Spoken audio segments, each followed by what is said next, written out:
E eu queria que você estivesse abrindo, e alguém que está com o microfone aí, por favor, estivesse lendo, Filipenses capítulo 4, esse é o nosso versículo chave, né? Aquele que abre a porta para a nossa lição, para nós estarmos estudando a palavra de Deus. Versículo 8, Filipenses 4, versículo 8. E agora, irmãos, ao terminar esta carta, quero dizer mais uma coisa. Firmem seus pensamentos naquilo que é verdadeiro, nobre e direito. Pensem em coisas que sejam puras e agradáveis, e detenham-os nas coisas excelentes. Pensem em todas as coisas pelas quais vocês possam louvar a Deus. Essa versão é muito bacana, mas eu gosto da versão, tem uma outra versão aí, que é firme. Quanto ao mais, irmãos, tudo que é verdadeiro, tudo que é honesto, tudo que é justo, tudo que é puro, tudo que é amável, tudo que é de boa fama, se há alguma virtude, se há algum louvor, nisto pensai. Eu gosto dessa versão, porque Paulo, ele dá uma ênfase, né? Olha, ele começa assim, finalmente, irmãos, depois que ele fala de alguns temas, especialmente, né? Nós não deveríamos andar ansiosos, que a paz de Deus estaria no nosso coração. E finalmente, irmãos, tudo que é verdadeiro, tudo que é honesto ou respeitável, tudo que é justo, tudo que é puro, tudo que é amável, tudo que é de boa fama, se alguma virtude há, se algum louvor, seja isso que ocupe o vosso pensamento.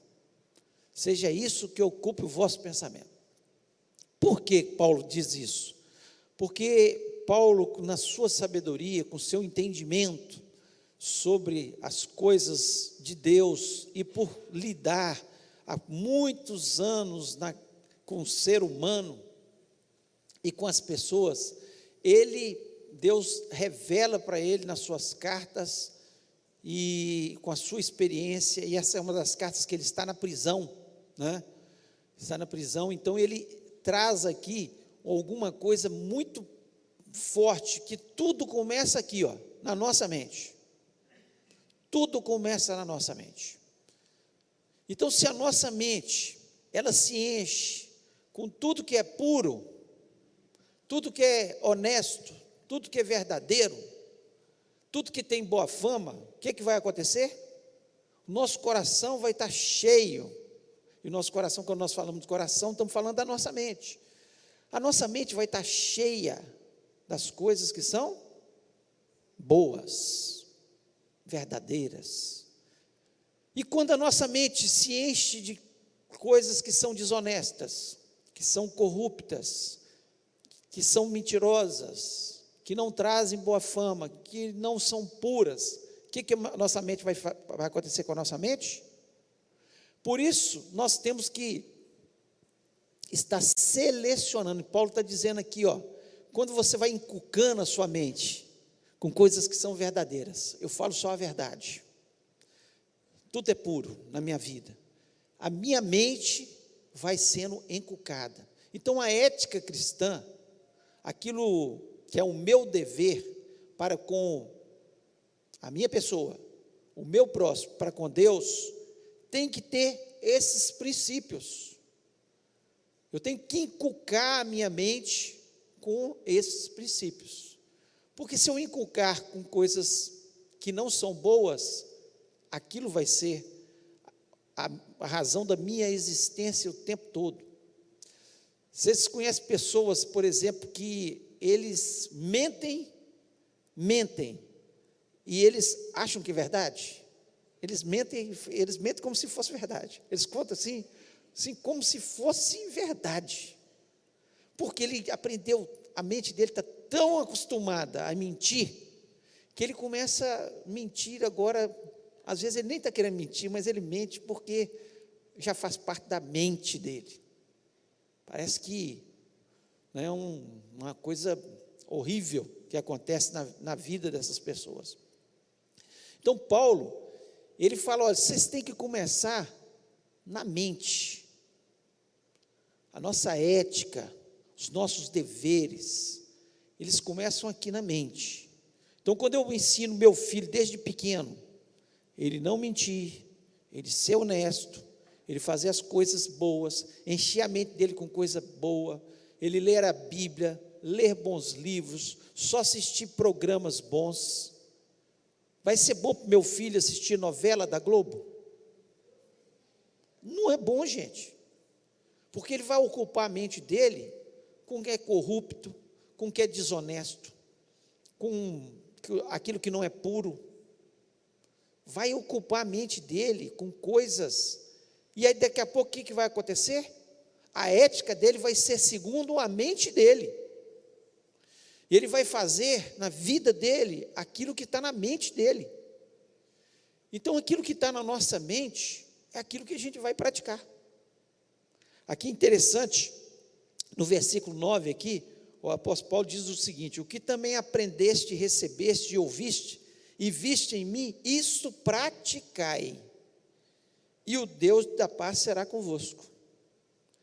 Ou seja, tudo que eu ocupa minha mente, então é uma luta constante da minha mente ser ocupada com coisas boas, honestas, respeitáveis, porque aquilo vai se tornar a prática da minha vida. Então, se eu encho a minha mente de coisas que não são boas, é aquilo que vai acontecer na minha vida. A minha prática vai ser essa, não tem dúvida disso. Qualquer um. Você ensina as coisas que são honestas, puras, boas, trazem boa fama, automaticamente eu vou seguir esse caminho. Agora, se eu vou no caminho contrário, pensa bem uma criança, né? E nós sabemos disso, que nós passamos por isso, fomos crianças, adolescentes, o tanto que a nossa mente está igual uma esponja, para absorver a água, uma esponja seca ali, para absorver a água, igual um deserto, né? Quando chove, absorve de uma vez. Então, por isso, nós temos que tomar cuidado com a gente, mas também, aqueles que têm filhos aqui, cuidado com que os seus filhos estão enchendo a sua mente, porque já vem muita seta do inimigo, muita coisa ruim, e se a gente não preserva isso, se não enche a nossa mente com isso, com as coisas boas, vai ser problema. Abra aí, em Colossenses, logo depois aí de Filipenses, está Colossenses capítulo 3, e alguém, por favor, leia aí no microfone, versículo 1 e 2. Portanto, se fostes ressuscitados juntamente com Cristo, buscai as coisas lá do alto, onde Cristo vive, assentado à direita de Deus. Pensai nas coisas lá do alto, não nas que são aqui da terra. Então, o que o apóstolo Paulo está dizendo aqui? Novamente, se vocês foram ressuscitados em Cristo, juntamente com Cristo, buscai as coisas que são do alto. Buscai as coisas que são do alto, onde Cristo vive, assentado à direita de Deus Pai. Ainda ele diz assim, no versículo 2, pensai nas coisas lá do alto, não nas que são aqui da terra. Quanto mais mundanos nós somos, ou seja, quanto mais nós pensamos nas coisas da terra, mais a nossa mente vai estar contaminada com as coisas da terra. Quanto mais eu estou pensando nas coisas lá do alto, mais a minha mente vai ser ocupada com as coisas do alto. Então eu preciso estar pensando nas coisas que são do alto, as coisas que são de Deus, ou seja, na palavra de Deus, nas coisas que me levam ao céu, nas coisas que me levam a ser um cidadão mais parecido com Jesus. Então eu preciso o tempo todo estar pensando nas coisas que são do alto. Uma coisa que a gente precisa pensar bem, antes da gente prosseguir na lição e pegar nesse versículo de Filipenses capítulo 3, 4, versículo 8, que existem algumas coisas que são princípios da palavra de Deus, são princípios da palavra de Deus. O que são? São doutrinas, da palavra de Deus. Mas tem algumas coisas que são costumes, ou culturais, ou pessoais, ou familiares, né? Ou da igreja, são costumes. São costumes que são diferentes de doutrina. A doutrina é o que está na palavra de Deus, está contido na palavra de Deus. Os costumes, eles não estão na palavra de Deus. Às vezes eles até estão ligados à palavra de Deus. Nós vamos dar alguns exemplos aqui, algumas coisas. Por exemplo, abre aí Mateus 15, versículo 2. Mateus 15, versículo 2.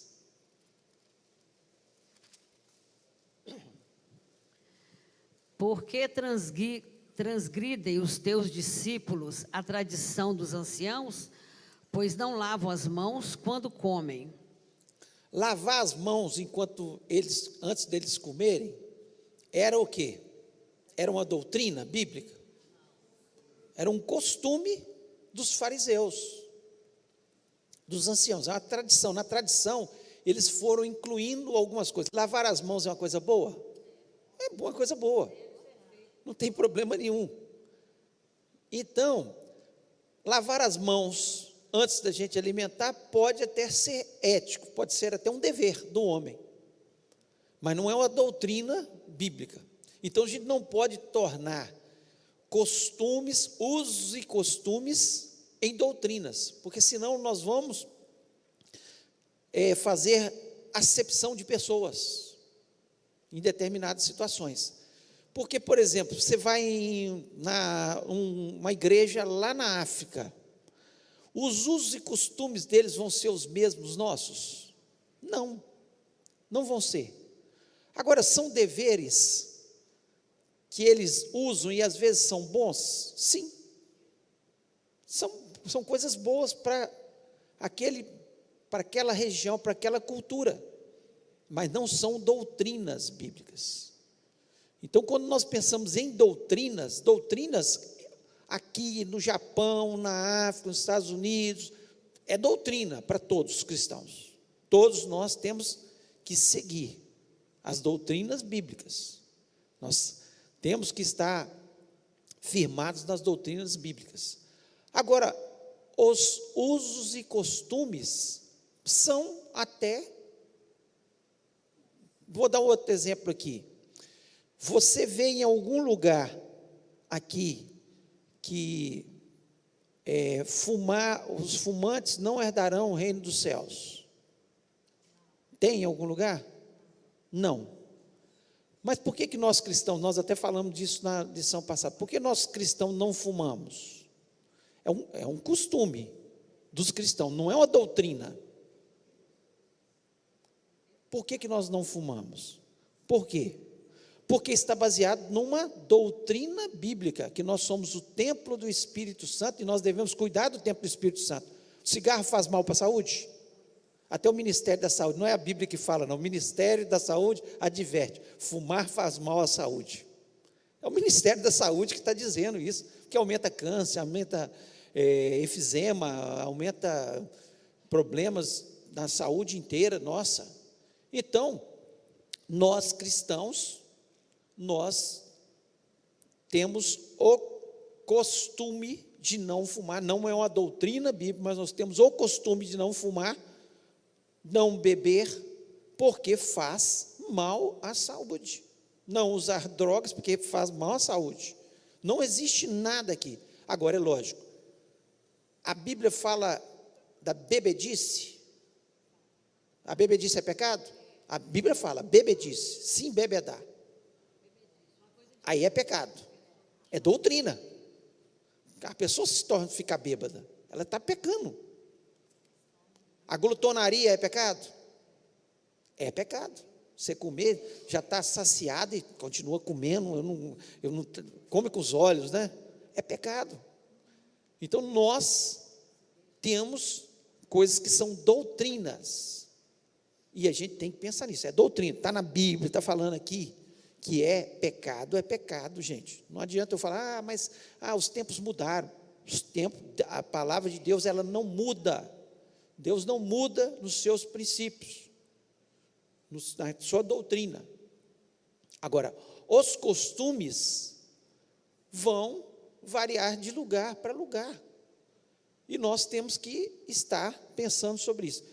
Vamos dar um exemplo aqui sobre uma coisa muito tranquila. Existem igrejas evangélicas que as mulheres não podem usar calça comprida, tem que usar só saia. Algumas pessoas aqui já foram de igrejas que eram assim. Se eu frequento essa igreja, se eu sou dessa igreja, e é o costume deles, o que eu tenho que fazer? Se eu frequento, seguir. Ou então muda de igreja, porque senão você vai trazer escândalo para os outros irmãos. Porque é um costume, não é doutrina bíblica. Você não vê em lugar nenhum que está falando. A única coisa que nós vemos na Bíblia que nós devemos estar no culto em todos os sentidos é ordem e decência. Então nós temos que estar decentes. É isso que nós temos que. Agora, não vemos falar, Paulo ficar falando, Pedro ficar falando de roupa, disso, como vai usar. Por quê? Porque as culturas vão variar.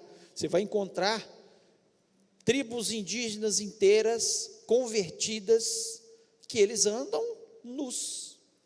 Eles, é o costume deles, e eles estão todos nus. Você vai chegar, não, vocês têm que converter agora, vocês têm que vestir roupa. Não, porque é o costume deles. Deus está olhando, é o coração deles.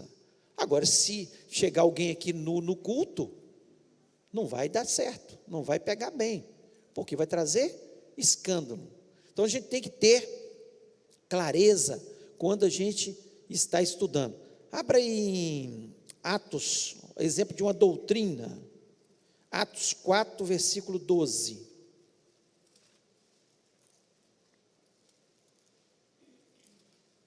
Alguém leia no microfone, por favor.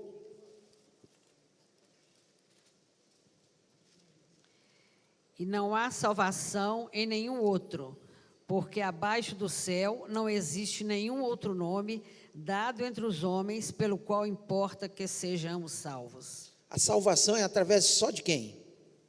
Jesus. Isso é uma doutrina bíblica? É uma doutrina bíblica. O próprio Senhor Jesus disse: eu sou o caminho, a verdade e a vida. Ninguém vem ao Pai a não ser por mim. Estão afirmando aqui, reafirmando essa doutrina bíblica. Não há salvação em nenhum outro. Nenhum outro. Então, se alguém falar, não, se você fizer boas obras, você vai ser salvo. Você vai ser salvo? Não, eu faço boas obras porque eu sou salvo. Mas as boas obras não salvam ninguém. Se você guardar o sábado, você vai ser salvo. Não, de jeito nenhum, porque é Jesus Cristo o único caminho que conduz à salvação. Algum outro, Pedro, Paulo, Maria, seja quem for, pode trazer salvação nos nossos corações? A cada um de nós? Não, porque a Bíblia é muito clara. Homem de Deus, Paulo, homem de Deus, Pedro, mulher de Deus, Maria, pessoas especiais, muito especiais, mas eles não podem trazer salvação, porque é doutrina bíblica, é o que a Bíblia nos informa de forma clara.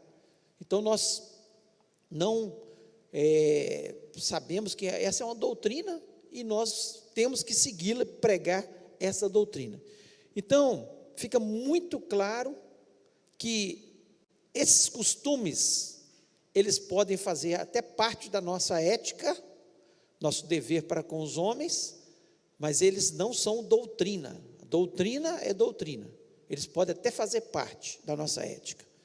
Então, alguns costumes que a gente vai adquirindo com o tempo, com a vida, a nossa cultura, e que são, às vezes, costumes bons, às vezes, costumes familiares, costumes na igreja, costumes de uma nação, mas eles não podem ser taxados como doutrinas, como os fariseus. Eles lançavam: olha, nós não podemos no sábado andar mais que 1000 passos. Era da tradição deles. Eles falavam isso porque eles queriam que ninguém fizesse nada no sábado, que o sábado devia ser reverenciado para o Senhor, deveria ser só para a adoração do Senhor. E eles colocaram isso como uma doutrina, mas não era doutrina, era tradição, costume dos fariseus, assim como lavar as mãos, assim como outras tradições que eles implantaram e colocaram nos ombros das pessoas sem ser doutrina. Doutrina é doutrina, tá certo? E agora nós vamos falar desses princípios. Volte lá em Filipenses, capítulo 4. Nós vamos falar um pouco desses princípios.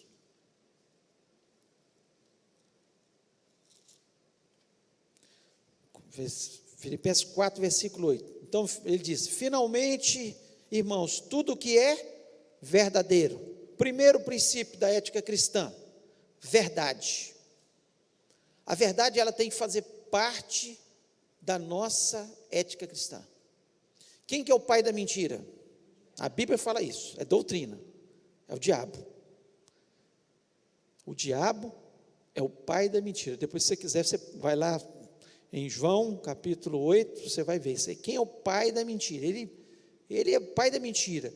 E todas as vezes que nós mentimos, nós estamos obedecendo ao diabo. Ah, mas foi uma mentirinha branca. Não existe mentira branca. Nós temos que falar a verdade. Não estou dizendo aqui que a pessoa tem que ser mal educada. Tem gente que fala: eu falo o que eu quero, fala sempre a verdade. Às vezes é mal educado com as pessoas. Ninguém fala para o cristão ser mal educado. Ele tem que falar a verdade.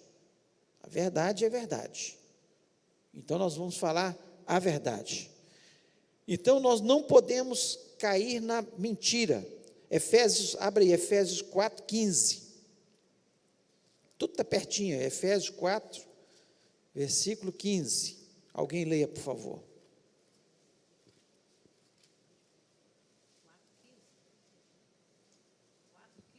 4,15. Mas, seguindo a verdade em amor, cresçamos em tudo naquele que é a cabeça, Cristo. A verdade em amor. Não é verdade sendo mal educado, não. A verdade em amor. Nós falamos a verdade. Quando nós falamos a verdade, é porque nós devemos amar. Falar a verdade. Você gosta que alguém fale mentira para você? Nós não gostamos que alguém chegue e fale uma mentira para a gente. Então, se eu não gosto que alguém fale mentira para mim, eu também não vou mentir. Por que Ananias e Safira, lá em Atos capítulo 5, eles caíram duro, morreram? Mentiram. Eles mentiram. Deus estava mostrando ali no início da igreja, a igreja primitiva. Eles venderam a propriedade. Ninguém era obrigado a vender as propriedades, mas alguns estavam vendendo. Barnabé tinha vendido e colocado todos o dinheiro aos pés dos apóstolos para ajudar na manutenção, né, dos apóstolos, dos pobres, etc. Ananias e Safira foram e venderam a propriedade e chegaram e falaram: olha, nós vendemos a propriedade, estamos dando todo o dinheiro da nossa propriedade. O que aconteceu? Ananias morreu, Safira veio e falou a mesma mentira e morreu. Eles morreram. Não foi ninguém que matou eles, não, foi Deus que os matou. Porque ali no início da igreja, graças a Deus que Deus não está matando gente, senão nós estava perdido, né? Gente que mentisse, estava perdido. Graças a Deus que Ele não está fazendo isso, mas a gente morre espiritualmente. Ali no início, Deus fez aquilo como um exemplo, que Ele odeia a mentira, que Ele não suporta. Eles não precisavam fazer isso, falar: olha, nós vendemos a nossa propriedade, está aqui, metade nós vamos guardar para o nosso sustento. Pronto, acabou. Para que falar mentira?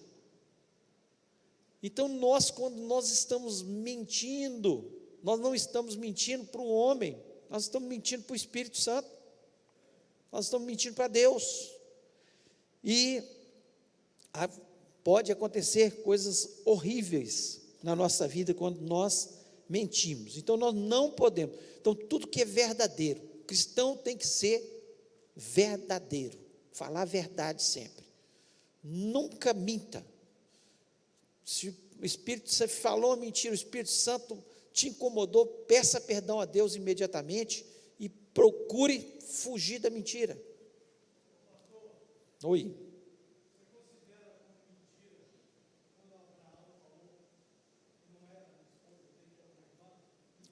Mentira. Mentira. Ele mentiu porque ele ficou com medo de morrer. Ele não confia em Deus. Não confiava em Deus. Tinha que confiar em Deus. Era mentira. Deus o perdoou. Mas ficou uma marca na vida dele. Até hoje você está falando dele aí, ó, que ele mentiu. Está vendo? Então a gente, quando mente, fica uma marca. Fulano é mentiroso. Nossa, pode falar.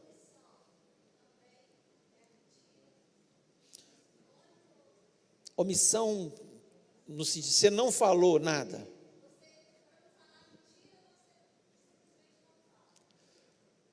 Em algumas situações, é melhor ficar calado, né? Em algumas situações. Mas, a maior parte das situações, eu acho que a gente deveria falar a verdade. Né? Porque a Bíblia fala assim, aquele que sabe o que deve fazer e não faz, está pecando também. Então, algumas situações, às vezes, você deveria falar. Mas tem situações, não. Ninguém te perguntou, ninguém falou nada, você não está mentindo, você saiu fora dali, né?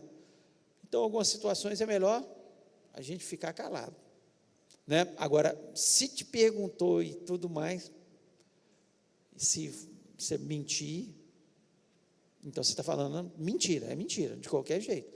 Eu falei isso para não dar confusão. É preferível uma confusão agora, mas todo mundo saber que você é verdadeiro. É mais fácil consertá-la depois, né? Então tem situações que você omite, bola para frente, Deus não te cobrou nada disso, tá bom, mas aí é individual. Agora, de uma forma geral, se abriu sua boca e mentiu, não está certo. É preferível ficar calado, então, já que não tem, agora você vai mentir, né? Se alguém te perguntou e você mentiu, a Bíblia fala, o pai da mentira é o diabo. E com certeza, lá na frente o diabo vai pegar você nisso aí. Porque ele fica o tempo armando, rodeando. Uma hora vai, a mentira tem perna curta, e é verdade. A gente mente aqui, amanhã alguém vai descobrir. Vem à tona, né? Então, coisa horrível, né? Conta alguns casos, você já deve ter ouvido isso também. Eu outro dia ouvi, tem recente, um cara vivia com sua família, normal, tudo bem, tranquilo, anos e anos, excelente pai de família, excelente pai, excelente esposo, excelente cristão, ia na igreja e tal. E o que aconteceu no dia que ele morreu? Apareceu uma mulher chorando lá, e com um adolescente de 15 anos. O que aconteceu? Descobriram, ele tinha 2 famílias. Aquele que era bom, maravilhoso, excelente pai, virou o capeta para as 2 famílias. Descobriu. E aí, que situação difícil. A mentira dele, ele foi mentindo, mas morreu como um mentiroso, como ordinário, como safado e mais outras coisas. Não era melhor ele, lá no passado, ter falado, eu tenho uma escapulia, tenho um filho e tal, eu sustento essa família. Ele não tinha nem nada lá, mas era melhor ter feito isso. Tinha família, sustentava 2 famílias, não tinha nada com a outra mulher, mas tinha um filho. Gente, você esconder um filho, é uma coisa horrível, uma situação horrível. Então, a mentira, lá na frente, é descoberta. Então, não adianta. Por isso que nós temos que ser verdadeiros. Segundo, aqui diz, tudo que é, volta lá em Filipenses 4, tudo que é verdadeiro, tudo que é respeitável. Tem uma versão, até ali, leu ali, honesto. Eu gosto mais dessa versão. Tudo que é honesto. Tem outra versão que diz tudo que é nobre. Então, elas se misturam isso aí, né? Tudo que é respeitável, honesto, que é nobre. Então, qual que é o papel do cristão? Ser honesto em todas as coisas. Além de falar a verdade, tem que ser honesto, respeitável. Isso tem muito a ver, assim, eu viver no templo, lá fora, como eu vivo no templo, na casa de Deus. Aqui nós não somos honestos, pelo menos falamos que somos honestos. Então eu tenho que viver lá fora, igual eu vivo aqui. Tem gente que acha assim, não, em relação às coisas da igreja, sou honesto e etc. Mas lá fora é o mundo cão. Todo mundo faz. E no Brasil isso, então, é terrível. Né? Nós estamos vivendo uma coisa assim, cada hora a gente descobre mais situações de desonestidades em todos os setores da nossa sociedade. Em todos os setores. Todo dia no jornal aparece uma coisa. É gente que está recebendo mais que deveria receber, né? É gente recebendo propina, gente, o tempo todo, a desonestidade se tornou normal, mas ela não pode se tornar normal para nós cristãos. Então eu tenho que viver lá fora, como eu vivo no templo, diante de Deus. Então a honestidade, ela é fundamental. Isso eu tenho que ser, né, autêntico, honesto. Eu tenho que viver de forma respeitável. Então, se eu não estou vivendo dessa forma, tem alguma coisa errada na minha ética cristã. Porque nós estamos vivendo isso no nosso país. Um político que rouba, tem num apartamento 55 milhões, 53, será 55 milhões, num apartamento, dinheiro vivo, roubou, propina. Quantas pessoas ele matou? Ele está condenando o ladrão que mata. Quantas pessoas ele matou? Matou, ele foi desonesto de roubar e está matando muita gente, porque tem muita gente morrendo nos hospitais por falta de remédio, por falta de médico, por falta de equipamento. Desonesto. Nós não podemos tirar nada que não é nosso. Não é meu. Não é meu. Né? Tem gente que fala, mas é só isso aqui. Não. Honesto é honesto em tudo. Tem que ser honesto. É assim que a Bíblia nos fala aqui. E quanto mais a gente põe isso na nossa cabeça, da honestidade, mais nós vamos nos tornando honestos. Nós vamos fazendo as coisas do jeito que tem que ser feitas. E é preciso. O cristão tem que fazer. Senão, cadê o nosso cristianismo, a nossa ética cristã? Então, tudo que é verdadeiro e tudo que é honesto ou respeitável, como você queira aí. Aí ele vem e diz, tudo que é justo. Essa palavra do grego, ela é dikaios, que é o seguinte, ela significa aquele que dá a Deus e aos homens o que é devido. Dá aos homens e a Deus o que é devido. Por isso que a Bíblia o tempo todo, desde o Antigo Testamento, ela condena balanças enganosas. Tem gente que tem balanças enganosas, põe um pezinho ali para pesar menos. Quantas vezes no supermercado aí, nós vemos na televisão, a pessoa coloca lá 1 quilo, aí eles vão pesar, só tem 800 gramas.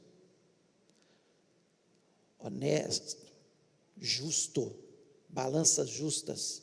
Tudo que eu faço com justiça, para com os homens e para com Deus. É justiça. Eu tenho que ser justo. Até quando eu faço diferente para um filho e para o outro filho. Eu sou injusto com um filho. O que eu dou para um, eu tenho que dar para o outro. O que é para um, é para o outro, é justiça. Se eu dou até amor mais para um filho do que para outro, eu estou sendo justo? Não, não estou sendo justo. Eu tenho que ser justo. Isso é justiça. Né? Lá em Abacuque, Deus, ele coloca nos ais, ai daquele, abra em Abacuque capítulo 2,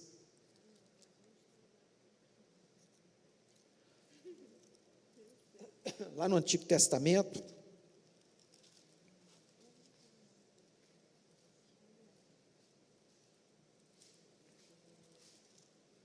Abacuque capítulo 2, tem os ais aí, os ais de Abacuque, que é Deus falando, né?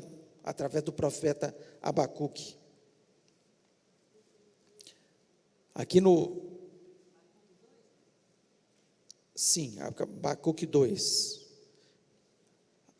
Aqui no versículo 6, a parte B, faz o seguinte: ai daquele que acumula o que não é seu, e daquele que a si mesmo se carrega de penhores. Ai daquele que acumula o que não é seu. Então, para eu ser justo, eu posso acumular o que não é meu? Não. O que é do outro, é do outro. O que é meu, é meu. Justo. A gente tem que ser justo. Então, a justiça está envolvendo isso. Versículo 9. Ai daquele que ajunta em sua casa bens maus adquiridos. Tem gente que adquire coisas desonestamente e ajunta na sua casa. Deus está condenando. Por que Deus está condenando aqui? Porque o povo estava fazendo isso. O povo hoje faz isso? Faz. Não é dele e ele está acumulando.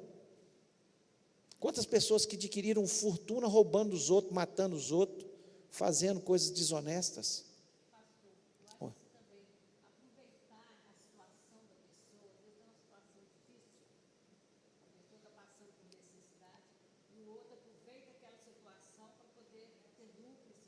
Sim, claro.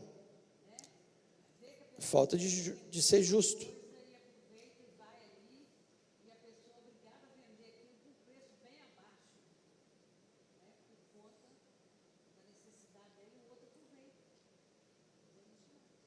Sim.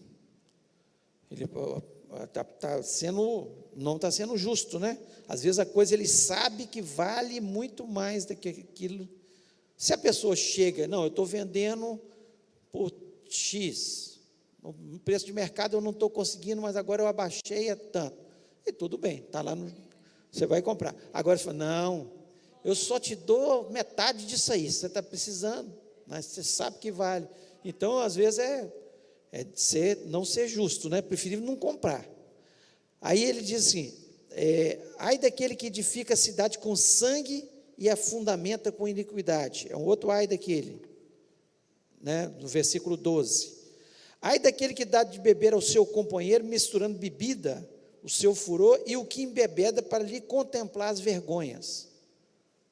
Então tinha gente que estava fazendo isso, dando bebida para o outro, para contemplar as vergonhas dele, para deixar ele desmoralizado. E ainda o versículo 19. Ai daquele que diz a madeira, acorda, e a pedra muda, desperta. Pode o ídolo ensinar? Eis que está coberto de ouro e de prata, mas no seu interior não há fôlego nenhum. Então, isso é não ser justo com Deus. Deus nos dá todas as coisas, Deus é Senhor, e eu vou adorar um ídolo mudo, um ídolo que não tem vida, não tem fôlego, que é feito de madeira, às vezes, ou de de cimento, ou de seja o que for, coberto com ouro. Então, Deus está condenando, porque não é justo. Algumas coisas não é justo para com as pessoas, e outras não é justo para com Deus. Só Deus é Senhor. Só Ele merece adoração. E eles estavam fazendo isso lá no passado. Hoje continuam fazendo isso, né? As injustiças estão aí. Então, tudo que é justo, eu tenho que fazer. Medidas certas, fazer o que é certo, né? Dar aquilo que é devido a Deus e aos homens. É da pessoa, é da pessoa. Então, não é meu. Né? Tem gente que acha alguma coisa e fala assim, achado, não é roubado, e fica com aquilo lá.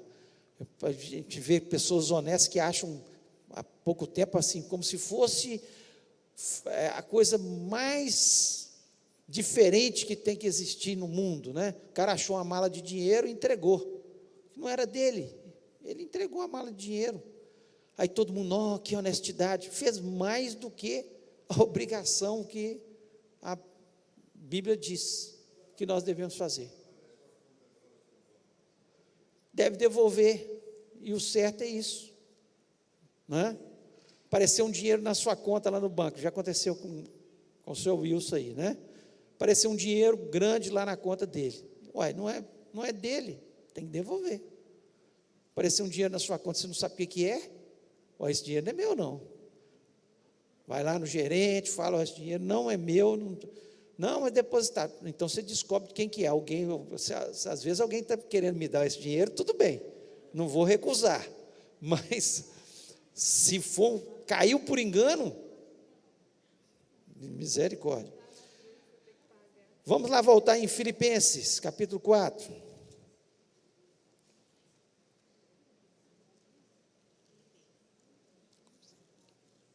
Filipenses capítulo 4, por favor. Aí ele diz o seguinte, versículo 8: tudo que é puro é que é livre de mancha. Tudo puro. E está muito ligado. Por que Deus, quando Ele pediu lá que fosse sacrificado um cordeiro na Páscoa, para os judeus, quando eles estavam para sair do Egito, o que ele exigiu? Que seja um cordeiro de 1 ano, sem mancha nenhuma. Tinha que ser um cordeiro sem nenhuma mancha. Tinha que ser um cordeiro perfeito e sem nenhuma mancha. Por quê? Porque Deus queria que eles entendessem, primeiro, que aquele cordeiro simbolizava Jesus que viria um dia, que é o Cordeiro de Deus que tira o pecado do mundo. Então, o primeiro símbolo é isso. E segundo, que ele queria que o povo entendesse que ele queria um povo sem mancha, um povo puro, um povo que pensasse realmente, né? Não, eu quero levar uma vida pura diante de Deus, eu não quero ter pensamentos maldosos, eu não quero me envolver com sexualidade desenfreada, eu não quero que a minha mente seja contaminada com coisas ruins, coisas que maculam a minha mente. Puro, pessoa pura, pessoa que não fica pensando na maldade para com o seu próximo, quanto para com o outro, né, de forma nenhuma. E 1 Timóteo 3, 1 Timóteo 3, eu queria ler um versículo aqui.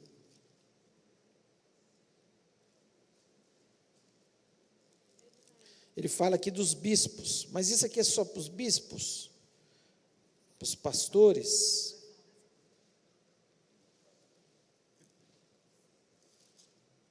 Primeiro Timóteo 3,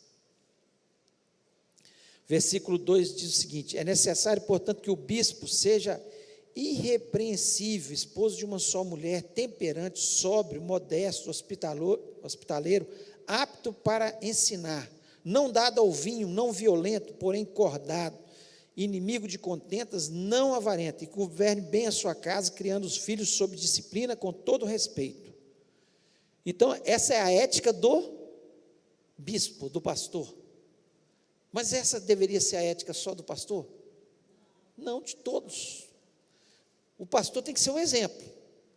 Então, ele tem que ser irrepreensível, sem mancha. Ele pode dar cheque sem fundo? Vai trazer mancha se ele der um cheque sem fundo? Claro que vai dar. Ele pode ter um casinho lá fora com outra mulher? Misericórdia. Moralmente, isso é impureza, de forma nenhuma. Mas isso é para todos nós. Mas o pastor tem que ser o exemplo. Irrepreensível. Ele pode, alguém está falando da vida dele lá fora, pode até falar, mas às vezes pessoas que não sabem o que estão falando, mas quem conhece a vida dele, pode estar lá fora falando, não, o pastor é desonesto, o pastor, ele não faz as coisas certas, etc. Isso, como pastor, tem que ser exemplo. É claro, eu não estou dizendo que os pastores não erram, que não podem falhar, que não podem ter suas falhas, etc. Mas isso tem que ser uma busca constante. Por quê? Tem que ser sem mancha. Nós temos que procurar, todos nós, ter uma vida pura, irrepreensível, lá fora. Lá fora. Como é que é a nossa vida lá fora? O que estão dizendo da nossa vida? O que eles falam de nós lá fora? Lá o Salmo 24, né, que diz assim, quem subirá ao monte do Senhor? O que diz lá? Aquele que tem as mãos limpas, coração puro, né? É assim que tem que ser. Quem subirá diante do Senhor?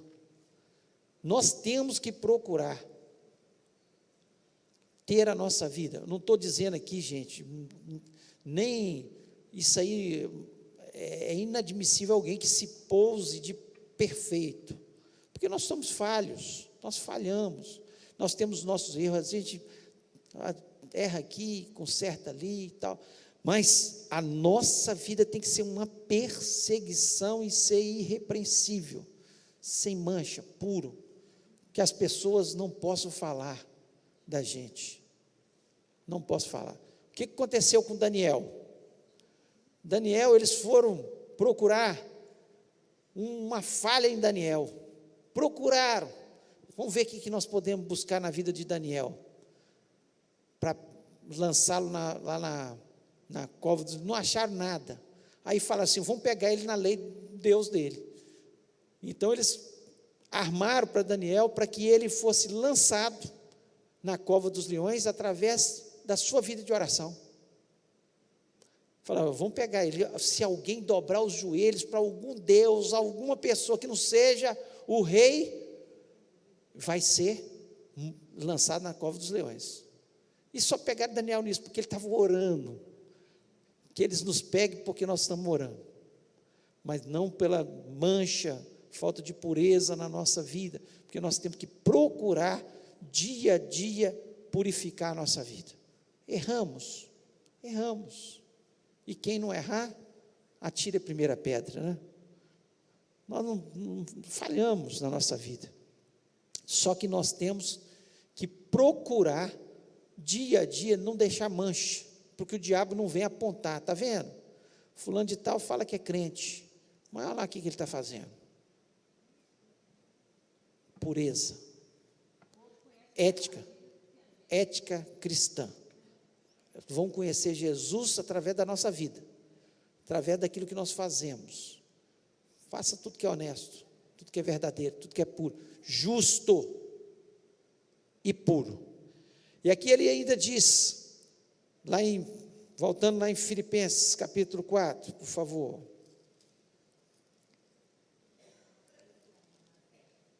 Tudo que é amável.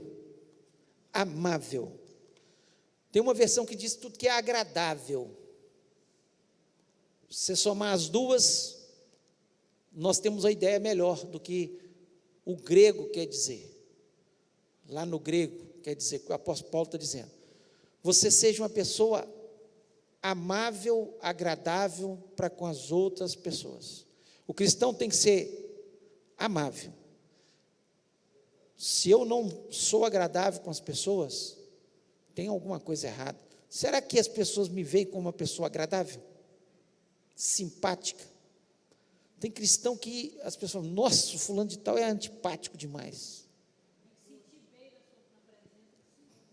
Claro, as pessoas têm que se sentir bem, porque da nossa boca tem que sair coisas o quê? Amáveis, agradáveis. Nós temos que demonstrar amor para com as pessoas.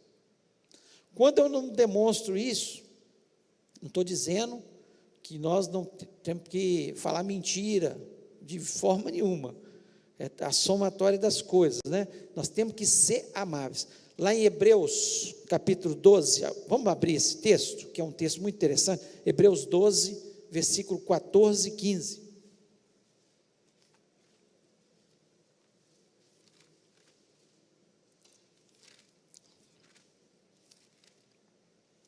Pode ler, alguém que esteja com o microfone?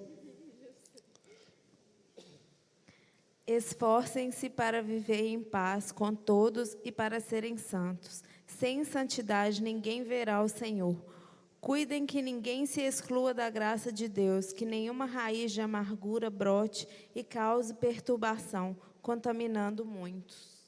Então, seguir a paz com todos e a santificação.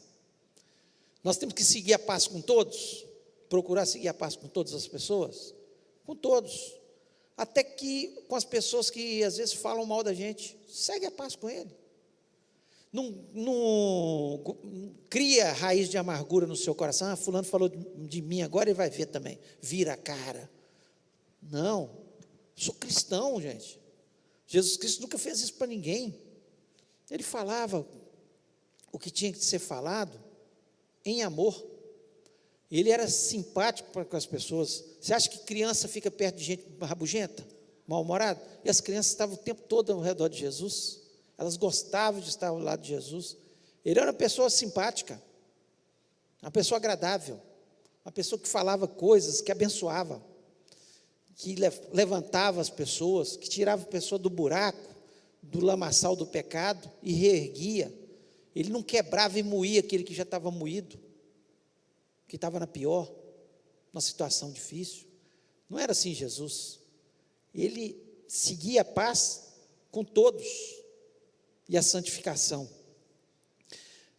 Olha o que diz em Atos 2, versículo 47. Gosto muito desse versículo, porque nós cristãos temos que ser assim. Nós temos que transmitir simpatia para as pessoas, sermos agradáveis com as pessoas.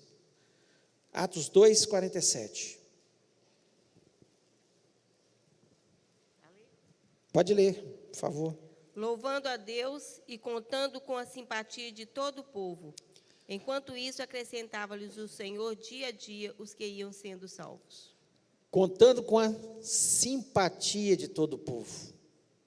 Simpatia, louvando a Deus, ela é a alegria que reinava na vida dos cristãos.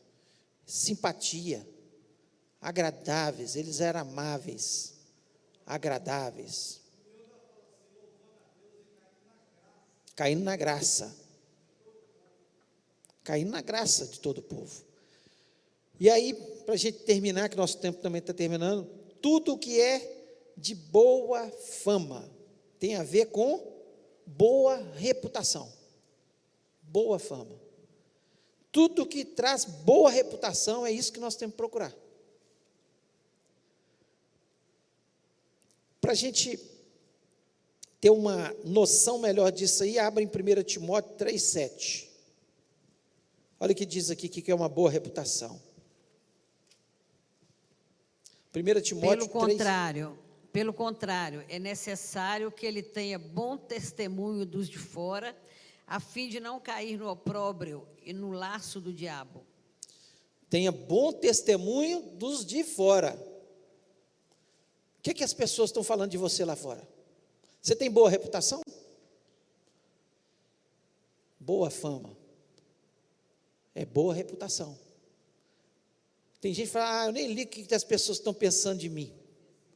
Mas você tem que ligar, ué. Quando eles estão falando de você, precisa consertar o que precisa ser consertado. Eu tenho que importar. O que eles falam de mim? Será que eu tenho boa reputação? No meu trabalho eu sou um bom funcionário? Onde eu ando, com meus amigos, as pessoas pensam bem de mim? Tudo que eu faço leva as pessoas a pensarem, puxa vida, ali tem uma pessoa que é honesta, verdadeira, sincera, agradável, que realmente faz diferença. Então nós temos que demonstrar isso. Lá em 2 Reis 4:9, nós não vamos ler porque nosso tempo está acabando aqui. A mulher diz o seguinte: vejo que está falando de Eliseu, este que passa por nós é santo homem de Deus. Ela percebia, ele passava ali, eu vejo que é santo homem de Deus. José, o que Potifar olhou para ele? Ele viu que tinha um espírito excelente sobre a vida de José.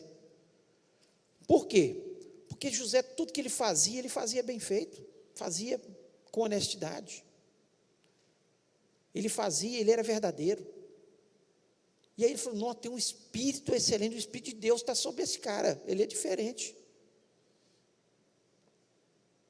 Então, que possamos pensar sobre isso, a nossa ética cristã. Aí ele termina aqui, diz o seguinte: se alguma virtude há, e se algum louvor existe, seja isso que ocupe o vosso pensamento. Então, se tem louvor, ocupe o meu pensamento. Se é virtude, vou procurar para a minha vida também, tem que ocupar meu pensamento. É isso que tem que ocupar o nosso pensamento. Eu tenho que procurar cada dia ser um cristão melhor. A gente não assim converte e de repente já está, nossa, fulano está parecido com Jesus. A minha vida tem que ser um caminhar. Dia a dia eu tenho que falar: puxa vida, eu não estou parecido com Jesus nessa área, eu fiz isso, eu errei nessa área, e melhorando,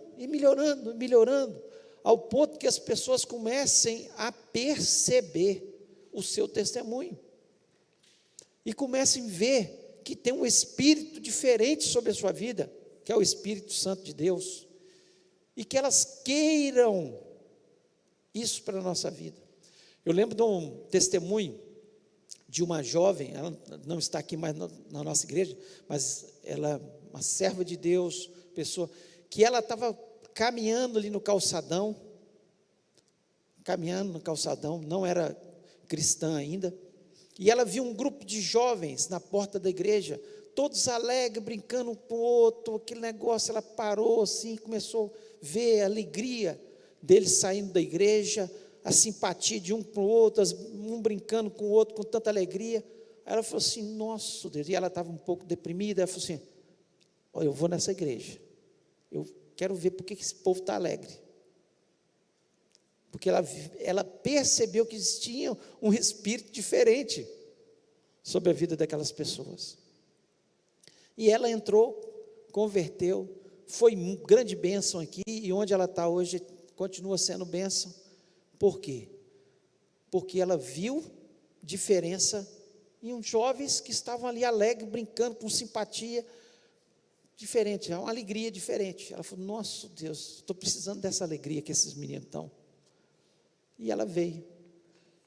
Então, o que as pessoas estão vendo na nossa ética, nossos deveres para com o nosso próximo, para com Deus e para com a gente mesmo? Então, que você possa pensar sobre isso. Como é que está a sua vida? O que está ocupando o pensamento?